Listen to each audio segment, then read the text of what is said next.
Nah, pas Ima lagi duduk-duduk di sana sama bapaknya itu, anak sulungnya Ima itu ngelihat ada burung gagak yang terbang muter-muter di atas rumahnya Ima. Dan di rumah kontrakannya itu, ya Sutris ini masih sering judi dan masih sering mabuk-mabukan di rumah kontrakannya itu. Malah setiap malam rumah itu kondisinya itu benar-benar kayak diskotik. Terus pernah juga suatu malam anaknya Ima ini dengar ada suara perempuan yang nangis dari arah kolam itu. Pernah juga suatu malam dia ngelihat ada makhluk ini tinggi besar banget, hitam. Dia berdiri di pinggiran kolam itu.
Bismillahirrahmanirrahim. Assalamualaikum warahmatullahi wabarakatuh. Sobat Kembara Sunyi dimanapun teman-teman berada. Pada kesempatan kali ini kami akan membagikan cerita yang dikirim oleh Sobat Kembara yang bernama Imah yang asalnya dari Wonosobo.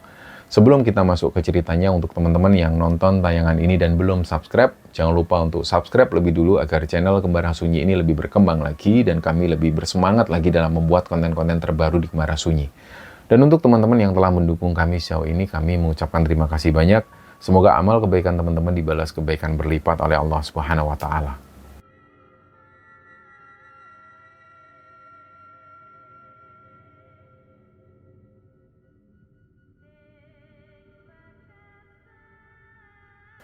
Ya, cerita di episode kali ini teman-teman. Cerita ini dibagikan oleh salah satu sobat kembara yang bernama Imah. Jadi Mbak Imah ini aslinya dari Wonosobo. Dan pada saat ini Mbak Imah lagi bekerja di Taiwan. Dan dalam cerita kali ini Mbak Ima akan membagikan pengalaman hidupnya ketika dia memutuskan untuk kembali lagi ke kampung halamannya. Setelah sekian lama dia berpisah dari mantan suaminya juga. Dan pada saat itu Mbak Ima dan anak-anaknya ini mulai mengalami teror yang luar biasa.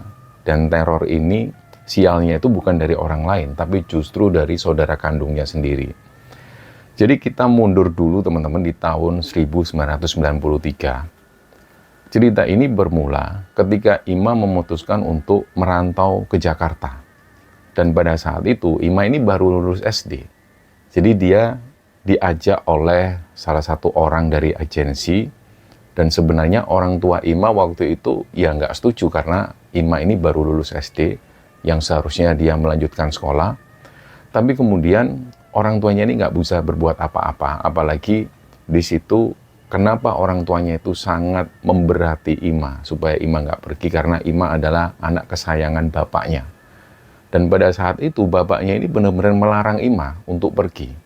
Tapi karena tekad Ima yang sudah bulat waktu itu, Ima pun akhirnya memilih untuk tetap pergi dari rumah tanpa izin orang tuanya. Ya istilahnya waktu itu minggat lah. Ima pun akhirnya berangkat ke Jakarta bersama salah satu temannya. Dan singkatnya setelah sampai di Jakarta itu, nggak lama dari sana Ima itu akhirnya dapat kerjaan di daerah Cempaka Putih di Jakarta Pusat. Jadi waktu itu dia kerja ikut orang Cina. Nah disitulah dia akhirnya berpisah sama temennya yang berangkat tadi. Dan kabar terakhir yang Imah dapat, ternyata sekarang temennya itu sudah sukses setelah dia menikah dengan orang Cina dari Medan. Dan karena masa-masa itu belum ada HP, jadi Ima benar-benar sempat hilang kontak dengan orang tuanya. Dan sebenarnya di sisi yang lain waktu itu orang tuanya ini juga nyari Ima kemana-mana, terutama bapaknya yang dia kepikiran banget soal Ima. Dan kalau ingat peristiwa itu, Ima pasti sedih karena dia ini pada akhirnya jadi menyusahkan bapaknya terutama. Dan berjalannya waktu sampai pada akhirnya babaknya Ima ini bisa menemukan alamat majikannya Ima di daerah Cempaka Putih itu. Dan Ima ini lumayan lama kerja dengan majikannya di Cempaka Putih itu. Gajinya waktu itu masih sekitar 250.000.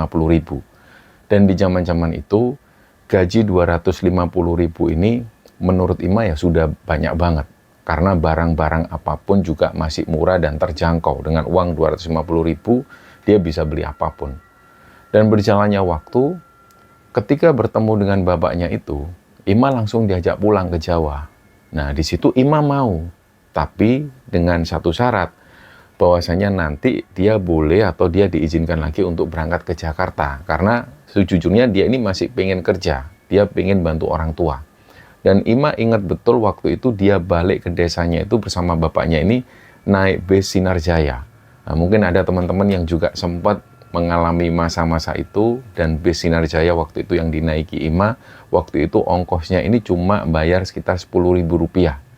Dan nggak lama, dia pun kembali ke Wonosobo, dan akhirnya sempat di Wonosobo itu beberapa waktu, akhirnya Ima minta izin lagi ke bapaknya untuk melanjutkan atau kembali lagi ke Jakarta. Dan kali itu orang tuanya mengizinkan. Singkatnya Ima pun kembali ke Jakarta dan dia kembali kerja dengan majikan yang sama. Setelah dia kerja selama beberapa tahun itu, Ima akhirnya ketemu dengan seorang laki-laki. Dia kenalan, namanya Supriyanto, dan dia ini orang asli Betawi. Pada saat itu, usia Ima masih 19 tahun, dan singkatnya mereka pacaran selama kurang lebih sekitar 1 tahunan, dan keluarga dari Supriyanto ini juga sudah setuju dengan hubungan Ima dan Supriyanto. Singkatnya waktu itu Ima pulang kampung. Ceritanya dia ini mau merayakan Lebaran bersama keluarganya. Terus tiba-tiba Supriyanto itu bilang ke Ima bahwa dia akan datang melamar ke orang tua Ima di kampung. Nah, itu di hari ke-7 setelah Lebaran. Ima sendiri ini nggak menyangka kalau dia akan menikah secepat itu. Tapi ketika mendengar kabar ini, ya tentu Ima juga senang karena ternyata Supriyanto ini serius juga hubungannya dengan Ima. Singkatnya, Supriyanto datang ke rumah Ima bersama dengan abangnya yang namanya Haryanto. Dan setelah proses lamaran itu, di tahun 2000, mereka akhirnya nikah. Nah, awal-awal pernikahan itu semuanya baik-baik saja, semua berjalan seperti biasa. Dan pada tahun 2001, anak pertamanya lahir namanya Aulia Rahmawati. Dan ketika hamil itu, Ima memilih untuk tinggal di Jawa, dan dia memilih untuk melahirkan di Jawa, karena waktu itu posisi Ima ini usianya masih muda dan dia butuh bantuan, jadi dia pengen melahirkan di dekat orang tuanya. Setelah Aulia, anaknya itu berusia 2 bulan, Ima dan suami memutuskan pindah ke Jakarta karena permintaan mertua yang ada di Jakarta, sedangkan anaknya ini masih berada di kampung bersama orang tuanya Ima. Dan ketika awal-awal tinggal di Jakarta itu, ya mereka masih tinggal bersama orang tua Supriyanto. Tapi berjalannya waktu, mereka ini merasa nggak betah. Baik Ima dan juga suami, mereka nggak betah tinggal di rumah orang tuanya Supriyanto. Akhirnya di situ Ima dan suami ini memutuskan untuk cari kontrakan, dan mereka akhirnya ngontrak rumah petak sederhana. Ima sendiri akhirnya kerja sebagai buruh cuci. Nah, di Jakarta itu kehidupan rumah tangga Ima ini benar-benar penuh perjuangan dan penuh kesedihan. Ternyata berjalannya waktu, suaminya itu sering banget ketahuan selingkuh dan sering banget mengabaikan Ima. Dan di satu sisi ya juga dia ini nggak pernah menafkahi Ima. Ima juga pernah keguguran ketika janin anak keduanya itu sudah berusia 7 bulan. Karena waktu itu dia benar-benar kecapean, posisinya juga benar-benar kelelahan, dan dia merasa sakit hati karena selalu dikhianati oleh suaminya. Dan dia selalu kepikiran ketika ngelihat kelakuan suaminya. Jadi ini juga yang membuat Ima akhirnya keguguran. Bahkan pada saat itu suaminya ini hampir nggak pernah ngasih nafkah lagi. Sampai pada akhirnya suatu ketika Ima mengetahui kalau suaminya ini ternyata sudah nikah lagi. Dan disitulah Ima mulai nggak peduli dengan perbuatan suaminya itu karena dia sudah disia-siakan dan nggak pernah dinafkahi. Disitulah Ima ini tetap kerja keras untuk menghidupi dirinya dan supaya dia bisa kirim uang untuk orang tuanya di kampung.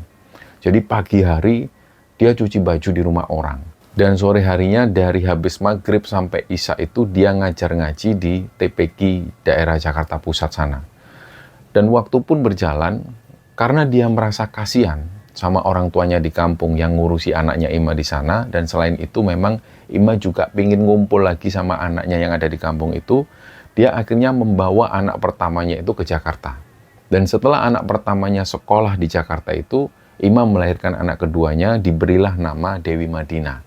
Setelah itu disusul lagi oleh anak ketiganya, seorang putra bernama Muhammad Hasan Fadil.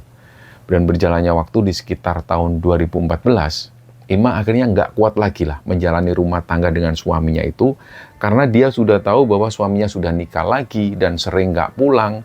Tapi meskipun begitu ya suaminya selalu minta jatah lah istilahnya ke Ima, baik nafkah lahir maupun batin.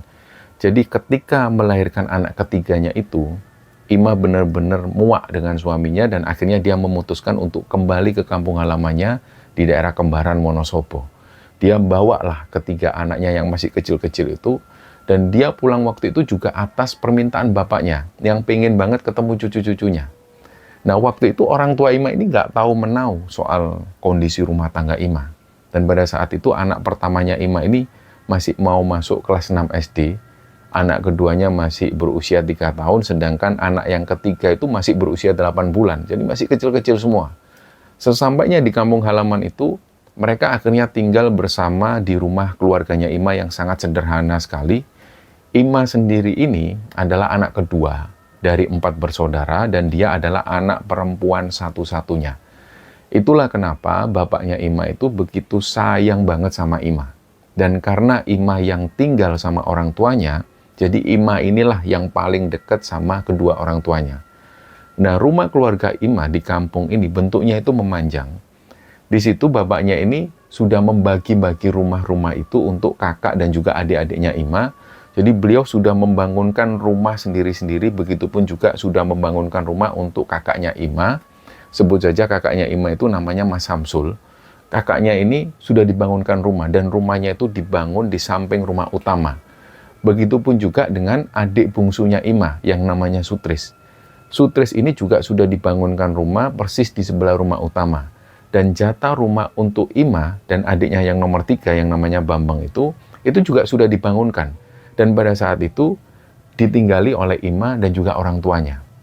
Jadi rumah itu akhirnya diwariskan untuk Ima dan Bambang karena memang itu adalah jatahnya Ima dan Bambang. Dan bapaknya Ima ini sering banget bilang ke Ima, "Nduk, ini rumahmu sendiri, Nduk.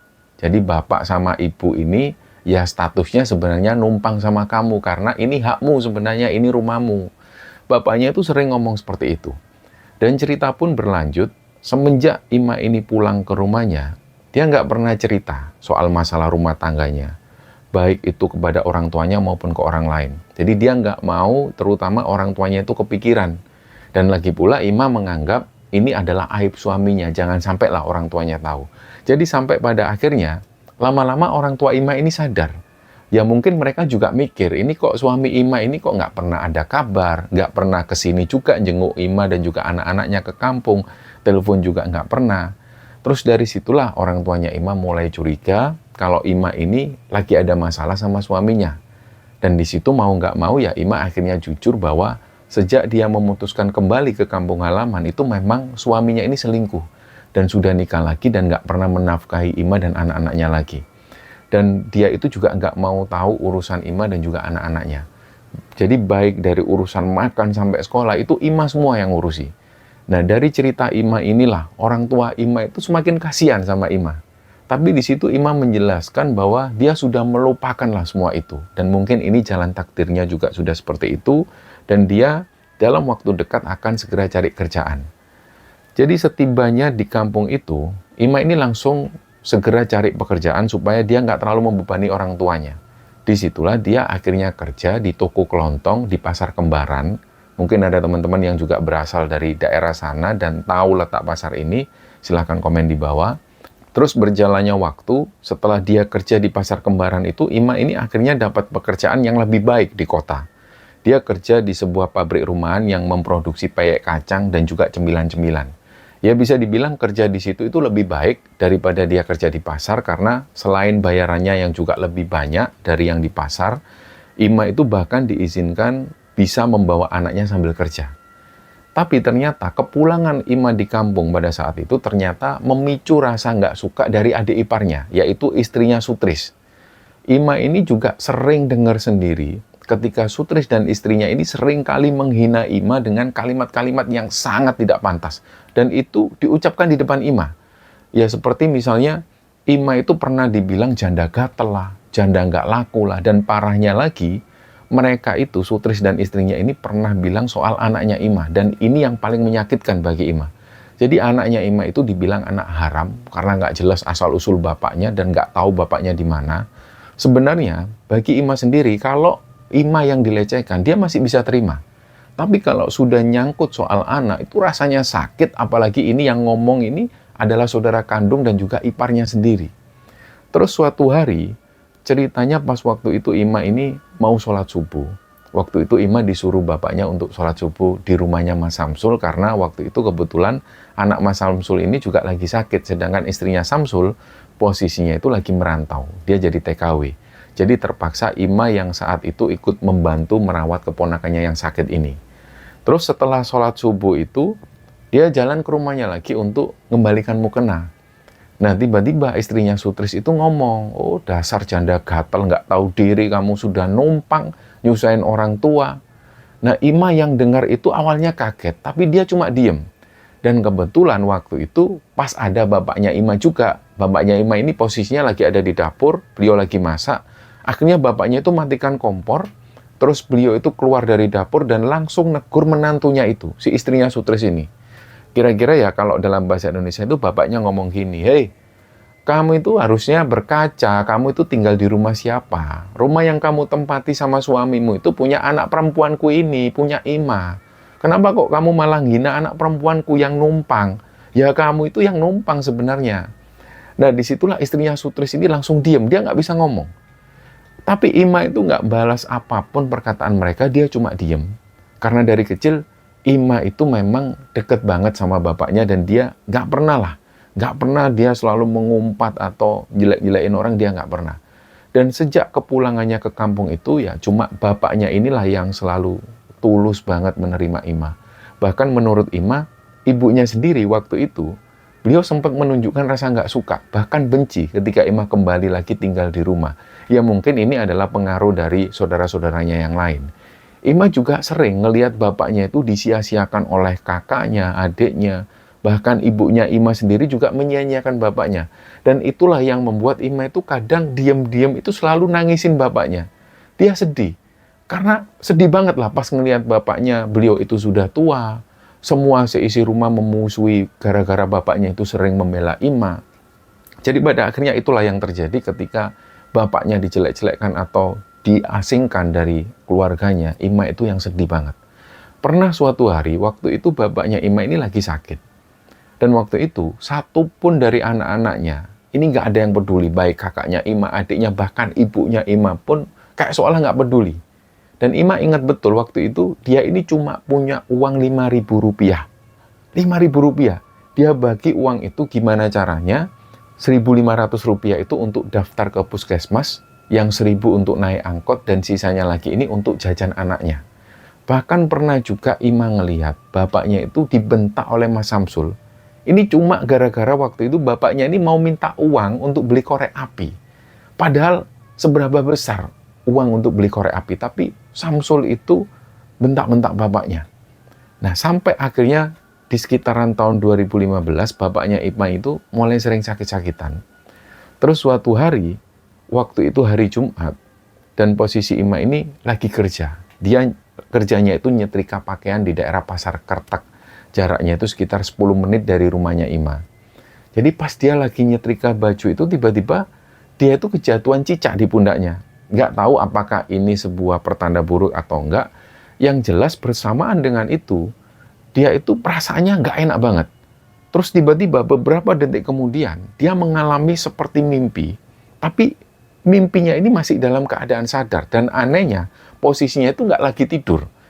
Dia itu tiba-tiba posisinya kayak lagi ada di rumah, dia ngelihat rumahnya dengan jelas banget. Terus di situ Ima ngelihat bapaknya ini terbaring, posisinya ini bapaknya meninggal. Dan banyak banget orang yang ngelayat di situ. Ima langsung nangis sesenggukan karena dia ngelihat jelas pemandangan itu. Nggak lama kemudian dia sadar, dia kembali lagi nyetrika di situ. Pas begitu dia sadar, rasanya hati itu nggak karu-karuan, pikiran ini kemana-mana. Akhirnya Ima kepikiran terus, dia memutuskan untuk pamit pulang saat itu juga. Dan ketika sampai di depan musola di daerah rumahnya itu, dia ngelihat bapaknya ini baru keluar dari musola. Ternyata bapaknya Ima itu habis sholat asar. Nah disitulah Ima ngerasa lega banget karena bapaknya ini sehat walafiat, bapaknya baik-baik saja. Terus keesokan harinya, kira-kira waktu itu setelah asyar, Ima ini lagi duduk-duduk sama bapaknya di kursi dekat kuburan dan sawah. Kebetulan rumah Ima itu memang bersebelahan dengan makam keluarga yang dipunyai oleh seorang lurah yang ada di sana. Nah pas Ima lagi duduk-duduk di sana sama bapaknya itu, anak sulungnya Ima itu ngelihat ada burung gagak yang terbang muter-muter di atas rumahnya Ima. Persis di atas kepala bapaknya itu. Di situ bapaknya Ima bilang, iki paling arep ono wong mati, Nduk. Biasanya sing diputeri iki sing arep mati. Nah, maksudnya bapaknya Ima di situ bilang, biasanya kalau ada burung gagak yang muter-muter kayak gini di atas rumah orang atau di atas orang, biasanya ada yang mau meninggal. Nah, mungkin itu kebiasaan yang pernah terjadi di sana atau sering terjadi di sana. Dan ketika mendengar bapaknya ngomong seperti itu, Ima langsung bilang, "Pak, nggak usah ngomong aneh-aneh, Pak." Tapi bapaknya itu malah bercanda. Iki paling mbokmu iki sing arep berpundhut. Maksudnya ini mungkin ibumu yang mau meninggal. Ya itu candaan dari bapaknya. Dan malam harinya pas waktu itu keluarga ini lagi ngumpul semua, mereka nonton TV di rumahnya Mas Samsul, itu ada hal yang aneh yang terjadi. Jadi mereka semua itu ngelihat setiap kali bapaknya Ima lewat, lampu di rumah itu selalu kedip-kedip. Kayak mati hidup. Nah, Ima dan yang lain itu sempat heran juga. Kok setiap kali bapak lewat, lampunya kok mati hidup. Tapi pada awalnya mereka mengabaikan. Terus lama-lama, setelah ketiga kalinya bapaknya Ima lewat lagi, lampunya seperti itu lagi. Mereka jadi heran. Akhirnya keesokan paginya, hari itu hari Minggu, Ima ingat betul, bapaknya Ima itu kelihatan sehat walafiat lah, segar bugar lah. Sepulangnya beliau ini dari sholat subuh itu, seperti kebiasaan beliau setiap harinya, beliau itu langsung masuk ke dapur untuk masak air, terus kemudian beliau masak nasi di tungku. Sedangkan ibunya Ima itu pergi bantu budenya ngupas kelembak. Nah, Ima sendiri waktu itu lagi beres-beres rumah, dan ketika Ima lagi beres-beres di dalam rumah itu, bapaknya itu sempat menghampiri Ima. Beliau bilang ke Ima, kalau beliau itu pengen pergi ke hutan nyari kayu. Tapi karena beliau ini baru sembuh dari sakitnya, Ima di situ ngelarang bapaknya pergi. Dan bapaknya nurut waktu itu. Terus karena hari itu adalah hari Minggu, jadi Ima ini posisinya libur kerja, dia ada di rumah. Singkatnya, Ima langsung pergi ke pasar, dia belanja, dan sebelum dia pergi itu bapaknya pesan ke Ima. Kalau dia ini pengen dimasakkan sayur sop, dan pengen dibelikan semangka, katanya supaya darah tingginya itu turun. Nah, nggak tahu kenapa selama di pasar itu, pikiran Ima itu nggak karu-karuan. Dia bingung terus, pikirannya ini kosong. Dia tuh sampai bingung, ini mau beli apa? Kok pikiranku kok bingung kayak gini? Bahkan saking nggak fokusnya, ketika dia pulang dari pasar itu, Ima itu hampir ketabrak mobil. Karena dia ini nggak sempat lihat jalan ketika dia nyebrang. Akhirnya dari situlah Ima memutuskan cepet-cepetan pulang. Di rumah itu dia masih bingung, dia mau ngapain. Rasanya dia males ngelakuin apapun. Nah, tiba-tiba anaknya itu ngajak main ke sawah. Pas lagi asik main sama anak-anaknya itu, di depan sawah itu keponakannya ini manggil. Le, bakung semaput. Maksudnya kakek pingsan. Nah, mendengar itu, perasaan Ima ini langsung gak karu-karuan. Dia langsung lari menuju ke rumah dan ternyata benar, firasat Ima itu benar-benar menjadi kenyataan. Bapaknya meninggal dunia tepat di depan matanya. Ima merasakan waktu itu dunia itu kayak kiamat. Bahkan setelah meninggalnya bapaknya itu, dia sempat nggak bisa makan dengan baik selama 40 harian lebih. Kadang selama 40 harian lebih itu dia cuma minum, kadang cuma makan secuil. Dan itu dia merasa kalau makannya ini nggak bisa fokus. Dan setelah bapaknya meninggal itulah banyak kekacauan yang terjadi. Semuanya jadi kacau, terutama urusan warisan. Sebelum meninggal, Ima ingat betul bapaknya itu pernah berpesan, "Nduk, ini rumah bagianmu ya, Nduk." Maksudnya adalah rumah yang Imah tempati bersama orang tuanya itu. Wis toh, bapak doakan kamu, semoga kamu itu bisa bayari omah sing saiki dinggoni sutris ben ora terus-terusan dinggo maksiat. Intinya di situ bapaknya ini bilang ke Ima, Duk, semoga kamu bisa ya beli rumah yang sekarang ditempati adikmu Sutris itu, supaya rumahnya itu nggak dipakai buat maksiat terus. Karena memang adiknya Ima yang namanya Sutris ini orangnya itu suka judi, suka mabuk-mabukan. Dan semua itu dilakukan Sutris sama teman-temannya ini di rumah yang dibangun oleh bapaknya Ima. Jadi sebenarnya kalau bisa jujur, bapaknya itu nggak ridho. Rumah yang beliau bangun digunakan untuk hal-hal yang semacam itu. Nah, singkat cerita, pada tahun 2016, Ima memutuskan untuk merantau ke Taiwan jadi TKW, supaya dia nggak merepotkan siapapun, dia pengen mandiri, dia pengen kerja ke luar negeri. Dia terpaksa meninggalkan anak-anaknya yang waktu itu masih kecil, tapi semua itu dilakukan ya untuk masa depan anak-anaknya juga. Dan setelah 1,5 tahun dia berada di Taiwan, dia kerja di sana, Ima akhirnya berhasil mengumpulkan uang untuk membeli rumahnya Sutris. Sebenarnya Ima ini nggak mau membeli rumah itu, tapi karena dia teringat doa dan juga teringat pesan dari bapaknya, dan kebetulan juga waktu itu memang Sutris ini mau jual rumahnya dengan harga yang murah juga. Ima akhirnya membeli rumah itu, dan yang terjadi selanjutnya, gaya hidup Sutris ini tetap nggak berubah. Dia akhirnya ngontrak rumah yang posisinya itu ada di depan rumah yang sudah dia jual itu, dan di rumah kontrakannya itu, ya Sutris ini masih sering judi, dan masih sering mabuk-mabukan di rumah kontrakannya itu. Malah setiap malam, rumah itu kondisinya itu benar-benar kayak diskotik. Ada suara musik jedak-jeduk yang kenceng banget, ditambahi lampu-lampu yang kelap-kelip, dan juga suara orang teriak-teriak pas mabuk. Nah, Ima ini sering banget dapat cerita dari ibunya, dari tetangganya yang ada di kampung, terutama pas dia lagi teleponan itu. Beberapa waktu kemudian Ima dengar kalau warisan bagiannya Bambang itu ternyata sudah dijual ke Sutris. Nah, Ima ini punya niat, dia mau menyatukan rumah bagian warisannya dengan rumah yang baru dibelinya itu dari Sutris itu. Dia mau menggabungkan, tapi Mas Samsul, Bambang, dan juga Sutris ini menentang. Pokoknya saudara-saudara laki-lakinya ini nentang semua, dan mereka ini bilang bahwa anak perempuan itu nggak berhak atas warisan. Nah, tentu ini nggak masuk akal, karena kalau dalam Islam, perempuan pun masih dapat satu bagian. Nah, mereka itu bahkan berusaha membohongi Ima dengan dalih bahwa ibunya Ima ini punya utang bank dalam jumlah yang besar. Ya, pokoknya diakali gimana caranya supaya Ima itu nggak menggabungkan rumahnya. Intinya di situ saudara laki-laki Ima ini semuanya mereka berusaha untuk menguasai bagian warisannya Ima. Jadi kakak dan adik-adiknya ini memaksa Ima untuk menjual bagiannya dan membagi rata. Tapi Ima tetap mempertahankan haknya itu. Dia juga menolak untuk menjual tanah bagiannya, karena tanah ini kan sudah bersertifikat dan sudah atas namanya juga. Dan sejak saat itulah banyak sekali hal-hal ganjil yang menimpa anak-anaknya Ima dan juga ibunya.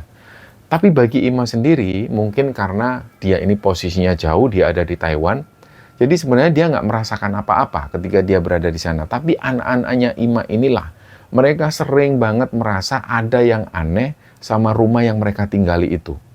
Nah, ceritanya pernah suatu pagi anaknya Ima yang nomor 2 itu bilang ke neneknya. Dia bilang, "Mbah, jangan keluar dulu, Mbah. Kalau mau keluar siram air dulu, Mbah, di depan pintu. Soalnya semalam itu ada yang buang air kembang di depan pintu." Nah, waktu itu ibunya Ima ini bingung mendengar perkataan cucunya itu. Tapi anehnya, ketika neneknya ini membuka pintu, ternyata benar. Di depan itu ada sisa-sisa bunga yang berserakan. Itu posisinya persis di depan pintu. Dan ada juga tanah di depan pintu. Yang tanahnya ini dalam kondisi basah. Terlihat jelas bahwa ada yang baru menyiram air di situ. Dan nggak tahu air apa. Nah, hal itu sering kali terjadi. Kadang anaknya Ima itu bilang kalau ada yang pernah nabur tanah kuburan di samping rumah malamnya. Dan macam-macam lah hal aneh yang dilakukan di rumah itu. Jadi ketika neneknya ini tanya ke cucunya ini, "Kamu tahu dari mana? Dan siapa yang melakukan?" Anaknya Ima ini selalu jawab, dia nggak tahu. Tapi dia bisa ngomong seperti itu. Nah, Ima akhirnya mendapat info bahwa saudara-saudaranya ini sempat mendatangi seorang dukun, yang tidak lain dukunnya itu adalah kakak dari istrinya Sutris. Istrinya Sutris ini yang pernah sering banget menjelek-jelekkan Ima itu. Itulah dukun yang didatengin oleh saudara-saudaranya Ima. Terus singkat cerita, tahun 2019, Ima memutuskan mengajukan cuti, dia pengen pulang kampung. Singkatnya dia pulang kampung, di situ kelihatan sekali semua saudara-saudaranya Ima itu sangat memusuhi Ima. Kayak nggak suka banget ketika Ima ini pulang. Dan selama pulang itu, Ima nggak pernah merasa tenang. Dia juga sering ngelihat ada tanah kuburan di dalam kamarnya sendiri. Terus di sisi lain, ibunya juga terus-menerus nyuruh Ima untuk mengalah. Bahkan Ima ini sempat sakit dan hampir lumpuh karena sakit yang nggak jelas sama sekali. Bersyukurnya, ada saudara ibunya Ima yang menyadari hal itu. Beliau ini adalah Pak Leknya Ima, sebut saja Lekmat. Ima memanggilnya Pak Lekmat.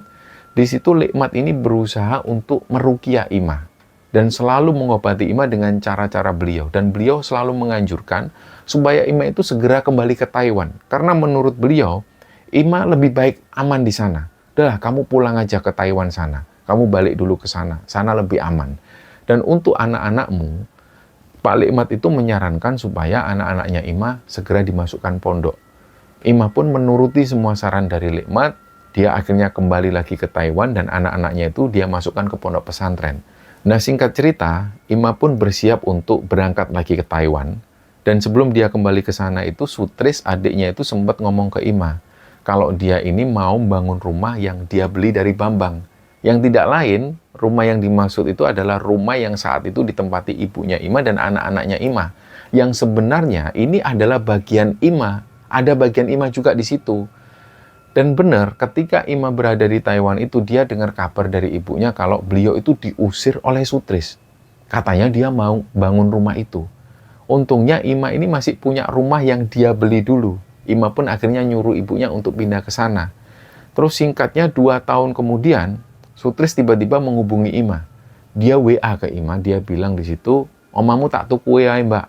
Nah, rumah yang dimaksud di sini adalah rumah warisan bagiannya Ima. Awalnya Ima nggak mau menjual rumah itu, dia takut kualat sama almarhum bapaknya. Tapi Sutris ini terus-terus meneror Ima. Sampai segala macam bentuk cacian keluar dari mulutnya. Ima waktu itu sempat melapor ke lurah. Kebetulan lurahnya ini kan adalah adik kelasnya Ima dulu waktu di sekolah. Jadi dia kenal baik juga sama lurah tersebut. Nah, pikirannya Ima, kalau lurahnya kenal, paling enggak ya pasti lurahnya ini bisalah diajak diskusi masalah ini. Tapi ternyata setelah dihubungi, percuma juga. Karena begitu Ima mendalami kasus ini dan sering diskusi dengan lurahnya, kelihatan banget kalau lurahnya itu lebih memihak kepada Sutris. Akhirnya Ima ingat. Dia ingat betul ketika masa pencalonan si lurah ini dulu, lurah ini yang dukung adalah Sutris dan teman-temannya. Dari mulai preman-preman kampung itu semua mendukung lurah tersebut. Dukun-dukun dan juga kawanannya itu yang mendukung lurah ini supaya dia jadi lurah. Nah, inilah kenapa lurah itu kelihatan banget kalau dia begitu membela Sutris dalam kasusnya Ima ini. Karena waktu itu Ima sudah nggak tahan dengan teror-teror dari Sutris. Di samping itu, ibu dan juga budenya juga sering menasihati Ima supaya sudahlah ikhlaskan saja rumah itu. Akhirnya ya mau nggak mau, Ima pun mengikhlaskan rumah itu. Singkat cerita, rumah ini pun jadi, tapi Ima nggak mendapat uang sepeser pun dari Sutris. Jadi ya, Sutris itu ngomongnya aja, dia mau beli rumahnya Ima, tapi Ima sama sekali nggak menerima uang hasil dari jual beli itu. Karena Sutris itu selalu banyak alasan ketika ditagih oleh Ima. Awalnya ya dia bilang, ini mau tak bangun dulu rumahnya, nanti kalau sudah jadi, tak cicil ke kamu. Macam-macam alasannya. Nyatanya nggak ada uang sepeser pun yang masuk ke Ima. Dan sampai beberapa tahun kemudian, karena tabiat Sutris ini memang suka judi, bener, Sutris itu berencana untuk menjual rumah itu. Karena mungkin dia ini kelilit utang atau apa, dan karena dia juga lagi butuh uang katanya. Nah, ibunya Ima itu sempat ngomong ke Sutris, kalau kamu jual rumah, kasihkan hak ke Mbak Yumu lo ya. Di situ ada HE Mbak Yumu. Sutris ini sama sekali nggak memperdulikan ucapan ibunya itu. Tapi di situ Ima dan ibunya nggak tinggal diam. Ibunya tetap berusaha supaya Ima tetap mendapatkan haknya. Karena rumah ini sudah laku katanya. Nah, masalah itu bahkan sempat jadi panjang, sampai masuk ke pengadilan juga, karena mereka berdalih kalau itu adalah rumah warisan, dan mereka semua, kakak dan adik-adiknya Ima ini punya hak atas itu. Terus keputusan akhirnya adalah hasil penjualan rumah itu dibagi mereka bertiga. Mas Samsul, Bambang, dan juga Sutris, semua dapat bagiannya. Sedangkan Ima, dia ini cuma dapat 3 juta rupiah dari hasil penjualan rumah yang 113 juta rupiah. Padahal jelas sebenarnya rumah itu ada bagian warisan buat Ima, ada jatahnya Ima. Menurut Ima ini bukan soal uangnya sebenarnya, tapi Ima merasa saudara laki-lakinya ini sama sekali nggak paham agama, nggak paham soal hukum waris, dan culas. Mereka serakah. Bahkan wasiat dari almarhum bapaknya yang jelas-jelas mewariskan bangunan rumah itu untuk Ima, diabaikan oleh saudara laki-lakinya. Disitulah Ima merasa sakit hati sekali, dia nggak ikhlas, tapi dia yakin, udahlah semua pasti ada balasannya. Tapi sebagai manusia biasa, dia sempat meluapkan emosinya waktu itu. Dia ini memaki Sutris, dia sempat memaki Sutris dan dia bilang ke Sutris, udah ya, aku yakin Allah lebih sayang sama aku. Lihat aja balasannya nanti, nggak akan enak hidupmu, Tris.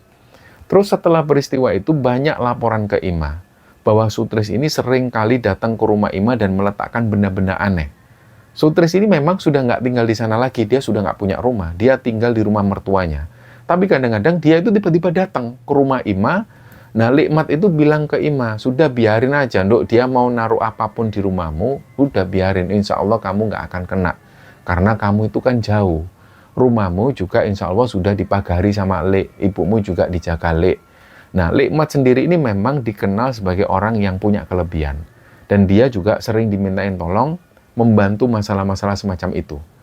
Terus waktu pun berlalu, singkat cerita di sekitaran tahun 2022, Ima dapat kabar dari ibunya bahwa ada tanah yang dijual murah. Lokasinya itu ada di depan rumah Ima persis. Nah, ibunya menyarankan, kalau Ima ada rezeki, baiknya dibeli saja tanah itu. Nah, setelah dipertimbangkan oleh Ima dan kebetulan saat itu tabungannya juga sudah cukup, Ima pun akhirnya membeli tanah tersebut. Dan beberapa waktu kemudian ibunya bilang, Dok, kalau kamu mau bangun rumah, kamu bikin kolam ikan dulu aja sama kamar mandi. Supaya kamar mandinya itu bisa dipakai ibu. Ibu soalnya capek, kalau di rumahmu ini kamar mandinya di atas, ibu naik turun kamar mandi itu capek. Nah, memang pada saat itu kamar mandi di rumah Ima itu ada di lantai atas. Nah, mendengar permintaan ibunya itu, Ima akhirnya cari tukang untuk langsung bikinin kolam ikan dan kamar mandi untuk ibunya. Mendengar Ima kembali membeli tanah dan lagi bangun kolam ikan itu, Sutris ini tiba-tiba datang. Kebetulan waktu itu anaknya Ima yang lagi di pondok ini lagi libur, dia ada di rumah. Malam itu dia ada di kamar atas, dan dari kamarnya itu anaknya Ima ini ngeliat Sutris bahwa pamannya itu datang. Nah, Sutris ini datang dan langsung menuju ke kolam ikan. Tiba-tiba dia meletakkan sesuatu di situ. Keesokan harinya, Ima mendapat telepon dari anaknya. Nah, disitulah anaknya ini cerita apa yang dia lihat semalam. Intinya di situ dia melihat Pak Lik Sutrisnya datang dan naruh sesuatu di kolam ikan. Dan semenjak itu, anaknya Ima ini sering kali mengalami hal-hal yang ganjil. Mulai dari anaknya ini sering melihat penampakan, sampai dia itu juga sering mendengar suara-suara aneh yang berasal dari kolam tersebut. Terus pernah juga suatu malam, anaknya Ima ini dengar ada suara perempuan yang nangis dari arah kolam itu. Pernah juga suatu malam dia ngelihat ada makhluk ini tinggi besar banget, hitam. Dia berdiri di pinggiran kolam itu. Terus singkat cerita, di tahun 2023, 1 minggu sebelum bulan puasa itu, Ima ini pulang ke Wonosobo. Dalam kesempatan itu, dia langsung membangun rumah di atas tanah yang baru dia beli itu. Nah, sebelum bikin pondasi, dia bikin acara doa bersama lebih dulu, semacam acara selamatan, makan-makan di sana dan doa bareng. Dia bikin nasi megono. Disitulah mulai proses pembangunan. Singkatnya, setelah hampir 1 bulan pembangunan ini pun selesai, waktu itu memang belum benar-benar selesai. Ya, cukup sampai ngecor saja karena biaya juga masih kurang. Dan masa cutinya Ima ini juga sudah mau habis.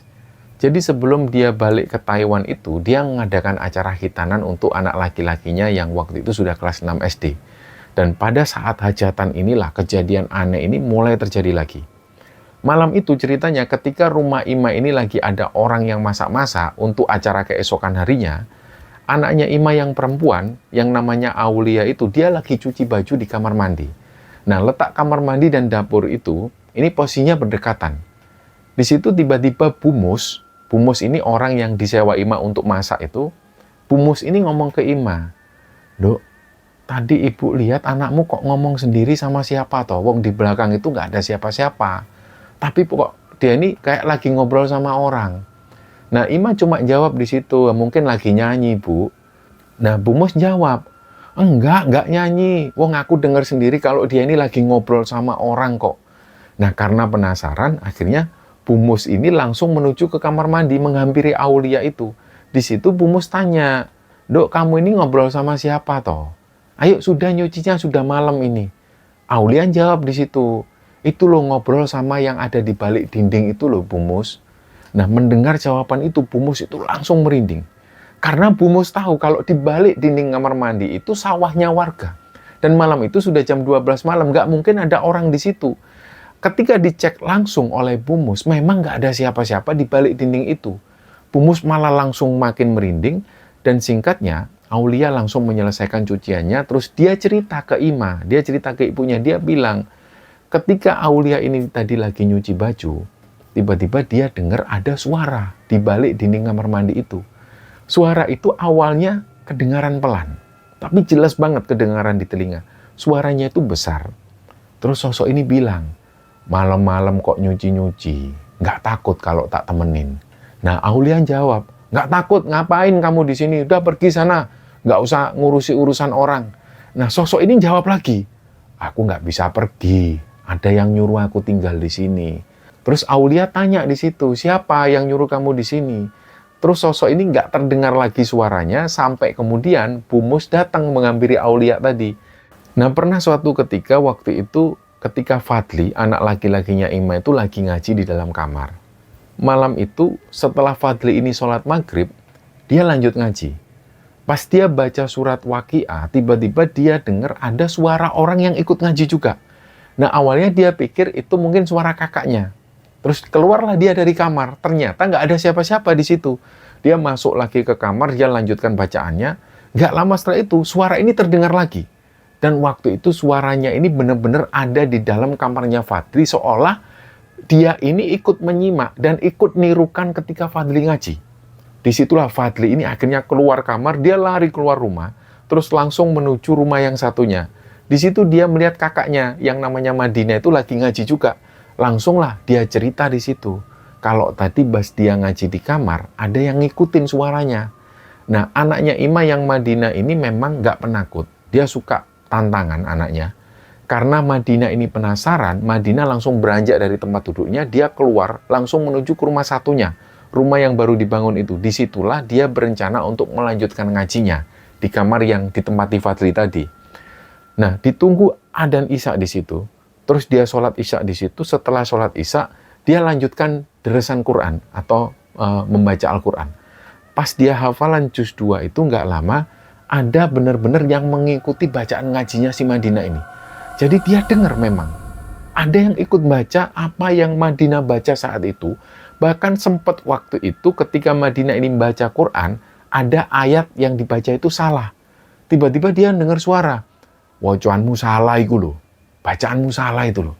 Nah, suaranya ini besar, suara laki-laki. Madinah kaget awalnya pas dengar suara itu, dia sempat merinding. Akhirnya dia ulang lagi, dia baca bacaannya yang tadi. Ternyata setelah dicek, loh memang bacaannya salah. Dia akhirnya terus melanjutkan hafalannya sampai juz 3. Dan suara itu terus mengikuti bacaannya Madinah ini. Akhirnya keesokan harinya, dia ceritakanlah kejadian itu ke neneknya. Mendengar hal itu, ibunya Ima ini langsung cerita ke Likmat. Jadi ibunya cerita ke Likmat, semalam itu loh Fadli ini sama Madinah itu ngaji. Terus ada yang ngikutin katanya, suaranya itu besar kayak suaranya genderuwo. Suaranya agak menggema juga. Disitulah Likmat ini bilang, di rumah itu memang ada 3 jin yang memang sengaja dipasang di sana. Yang masang yo anak lanangmu dewe iku lho yuk. Yang masang ya anakmu sendiri itu, yang laki-laki. Terus ibunya bilang, ya apa nggak bisa diusir toh, Lek? Kasihan Fadli itu loh nggak berani lagi tidur di kamar itu. Likmat cuma bilang, lah yo kayak itu susah. Masalahnya jin yang ada di rumah itu nggak takut meskipun dibacakan ayat Quran. Jadi pada akhirnya gangguan-gangguan ini ya terus terjadi. Dan yang paling parah, Ima merasa seolah-olah banyak banget yang nggak suka dengan kehidupannya. Kali itu nggak hanya saudara-saudaranya Ima saja, bahkan bibinya Ima pun juga menunjukkan rasa nggak sukanya kepada Ima. Seolah-olah semua iri ketika ngelihat kehidupannya Ima yang berubah jadi lebih baik. Sampai-sampai gangguan itu menyerang anaknya Ima yang pertama. Ima ini sering dengar kabar dari ibunya kalau anak perempuannya itu sering banget dalam keadaan kosong. Dia sering ngelamun, terus sifatnya juga makin keras, dia makin susah diatur. Dan dia ini gampang marah, gampang kesurupan juga. Dan ini mungkin karena memang Aulia, anak pertama Ima itu memang sering berada di rumah itu. Sedangkan adik-adiknya yang lain ini kan lebih sering berada di pondok. Dan ketika mendengar hal ini, Ima sudah minta tolong ke Likmat, dia minta tolong ke ibunya juga, dan segala macam cara itu sudah Ima lakukan. Aulia ini juga sering kali diruqyah, bahkan Ima sempat minta bantuan seorang kiai yang ada di Jogja, tapi Aulia ini belum benar-benar sembuh. Terus kiai itu bilang, ada yang pengen menghancurkan kamu, maksudnya ada yang pengen menghancurkan Ima. Dan sebenarnya tujuannya itu adalah Ima, supaya Ima ini nggak bisa kerja. Tapi justru yang kena adalah anak pertamanya Ima, karena memang dia yang ada di rumah itu. Jadi jin-jin ini, itu katanya sudah bisa menguasai otak dari anak pertamanya Ima. Akhirnya ya teror-teror ini terus ada, dan pernah suatu hari, ketika Aulia ini ada di rumah, dia lagi nonton TV di ruang tamu waktu itu, terus sedangkan pintu depan itu posisinya terbuka. Nah tiba-tiba di ujung matanya dia ngelihat ada sesuatu dari arah luar pintu. Jadi kayak ada yang berdiri di situ, terus dia ngelihat ke arah pintu, dia ngelihat ada sosok. Sosok ini nenek-nenek tua, wajahnya itu jelek banget. Terus sosok nenek tua ini cuma berdiri nggak jauh dari pintu. Tapi itu kejadiannya nggak lama, cepet banget. Setelah itu sosok nenek tua ini pun hilang. Awalnya Ima ini memang seringnya ya cuma mendengar cerita-cerita dari ibunya, dari anak-anaknya, sampai pada suatu hari, anak-anak Ima yang ada di pondok itu liburan. Mereka semua pulang ke rumah. Nah malam itu dia pingin ibunya nyimak murojaah Qur'annya lewat video call. Jadi Ima video call anak-anaknya. Mereka ngaji di rumah baru. Disinilah Ima mendengar sendiri ketika anak-anaknya lagi murojaah itu. Awalnya nggak ada apa-apa. Sampai ketika anak-anaknya ini baca surat Waqiah, tiba-tiba Ima itu dengar. Ada suara laki-laki yang ngikuti bacaan anak-anaknya itu. Terus Ima bilang, waktu itu anak-anaknya kaget. Dia sempat diem. Nah terus Ima bilang di situ, sudah nggak apa-apa, lanjutin aja ngajinya nak. Nah jadi meskipun Ima ini juga dengar ada suara laki-laki dengan suara yang besar itu muncul, tapi Ima ini tetap nyuruh anak-anaknya untuk tetap ngaji. Anak-anaknya itu disuruh untuk membacakan Yasin. Terus tiba-tiba muncul suara lagi, suaranya itu masih sama, suara laki-laki. Suaranya serak, berat. Terus sosok itu bilang, ya isok ngaji menungso koyok ngene. Ya kayak kalimatnya itu meremehkan banget. Intinya sosok ini bilang bisa ngaji juga ya manusia model gini. Disitulah anaknya Ima yang cowok itu ketakutan, dia langsung lari ke depan menghampiri neneknya. Terus si anak laki-lakinya Ima itu cerita kejadian barusan itu ke neneknya. Dan nggak berhenti sampai di situ. Setelah kejadian itu, setiap anak-anaknya Ima ini lagi ngaji, selalu ada suara lemparan keras dari atas genteng. Dan suaranya itu kenceng banget kayak petasan besar yang meletus di atas genteng. Nah ceritanya pas waktu itu habis maghrib, ada lagi suara petasan yang seperti ini. Jadi pas anak-anaknya Ima ini lagi ngaji, tiba-tiba terdengar suara lemparan dari atas genteng. Awalnya ya cuma kayak suara batu besar yang dilempar. Tapi beberapa menit kemudian, terdengar suara ledakan yang luar biasa kencengnya. Kayak ada bom yang meledak di atas. Pada saat itulah semua anak-anak termasuk ibunya Ima ini langsung lari keluar rumah. Dan bersamaan dengan itu terdengar suara ketawa perempuan yang semakin menjauh. Terus waktu pun berjalan, gangguan-gangguan di rumah Ima ini masih sering muncul. Meskipun penghuni rumah ini sudah terbiasa dengan gangguan-gangguan itu, tapi anak Ima yang pertama yang namanya Aulia itu, dia ini masih tetap seperti itu. Jadi dia inilah yang paling menunjukkan banyak sekali perubahannya. Menurut salah satu kiai di sana yang tidak lain adalah guru ngajinya Ima, anaknya Ima yang pertama ini sudah dikuasai otaknya. Bahkan berkali-kali dia ini gagal kerja tanpa alasan yang jelas. Sempat anaknya ini didaftarkan ke PT oleh Ima supaya dia bisa berangkat ke Taiwan. Tapi ketika semuanya sudah hampir beres, dia sudah mau berangkat waktu itu. Tapi ada aja alasannya nggak jadi berangkat. Dan itu terjadi berulang kali, dia juga selalu merasa nggak betah ketika berada di dalam rumah. Itulah yang membuat Ima menempatkan anaknya itu di asrama. Sampai pada suatu hari, Pak Kiai itu nyuruh Aulia untuk datang ke rumahnya. Singkatnya, datanglah Aulia ke sana, terus setelah ketemu Pak Kiai itu, Pak Kiai ini ngasih Aulia minuman yang sudah didoakan, terus ada garam juga yang dikasih, disuruh menyampurkan dengan daun pandan, daun sirih, dan juga kayu manis, itu digunakan untuk mandi. Menurut Pak Kiai, beliau menyampaikan ke Ima bahwasanya Aulia ini memang sudah berhasil dikuasai otaknya oleh jin-jin kiriman dari keluarga Ima sendiri. Memang ini sengaja dibuat supaya Aulia itu malas kerja. Dan supaya Aulia ini berani ke orang tuanya, dia jadi keras kepala, emosian. Dan tujuannya ya supaya Ima lagi yang susah dan repot. Dan meskipun waktu itu sudah agak membaik, tapi Ima ini masih merasa kalau Aulia itu masih belum benar-benar sembuh. Dia merasa masih ada yang aneh dari anak pertamanya itu.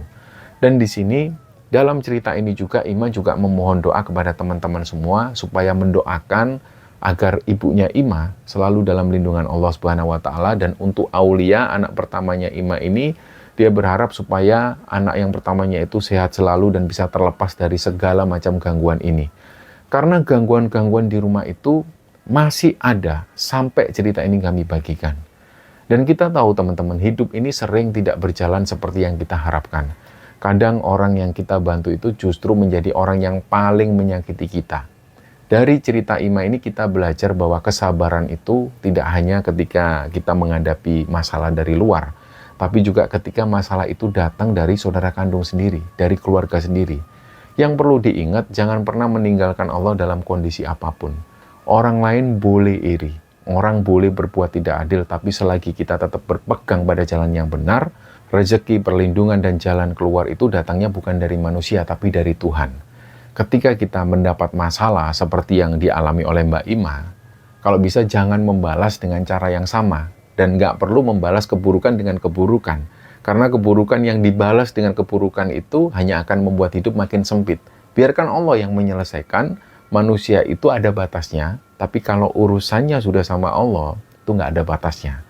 Jadi tentang anak juga, bahwa anak itu adalah amanah, mereka jadi tempat paling mudah bagi gangguan ketika keluarga sedang ditekan masalah. Maka orang tua harus kuat lebih dulu supaya anak-anak juga bisa lebih kuat lagi. Dan dalam kisah Ima ini, Ima sudah berusaha sebisa mungkin untuk melindungi anak-anaknya. Dan itulah yang memang yang terpenting. Allah melihat setiap usaha, bukan hasil akhirnya saja. Dan yang terakhir teman-teman, sebelum menutup kisah ini, kita harus pahami bahwa seharusnya hidup itu nggak perlu dibawa rumit. Yang penting selama kita nggak mengambil hak yang bukan hak kita, dan nggak menyakiti orang lain, insya Allah, Allah akan tunjukkan jalan. Semoga kisah ini bisa kita ambil hikmah. Mohon maaf jika ada salah-salah kata. Wassalamualaikum warahmatullahi wabarakatuh.